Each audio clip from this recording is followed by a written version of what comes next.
SRTचा 5वं वर्ष आणि या ठिकाणी मागच्या वर्षी रब्बीमध्ये गव्हाचं पीक होतं आणि आता आपण ग्रास कटरना तण काटून आणि यामध्ये आपण यावर्षी कापूस आणि मुगाची लागवड केलेली आहे.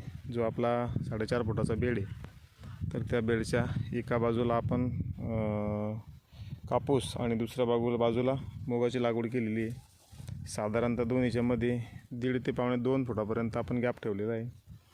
जुने बेड असल्यामुळं ती बेड आता रुंद झालेली आहे अशी, आणि ग्रास कटरच्या मदतीनं आपण या ठिकाणी तणं कट करून घेतले, जेणेकरून मुगाला आता फुल लागलेलं आहे.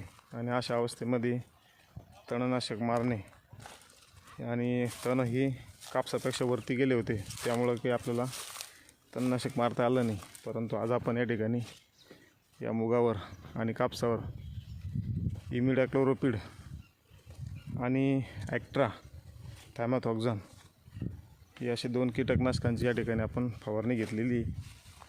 सकाळी आपण फवारणी करत असताना सुरुवातीला आपण कराटे घेतलं होतं, परंतु ते गॅस बनल्यामुळं खूप साऱ्या ह्या मुगावर मधमाशा आणि इतर कीटक दिसत होते आपल्याला. परंतु त्या कराट्याच्या वासामुळं ते शेतामध्ये येणार नाही हे आपल्याला वेळीच लक्षात आलं, आणि आपण कराटे न मारताना त्याच्या बदल्यामध्ये कॉन्फिडर निवडलं आणि आता फवारणी पूर्ण झालेली आहे. अशी परिस्थिती या पिकाची. मूग आणि कापूस अजून कुठलंही खत आपण या ठिकाणी दिलेलं नाही आहे. आज पहिली फवारणी केलेली आहे.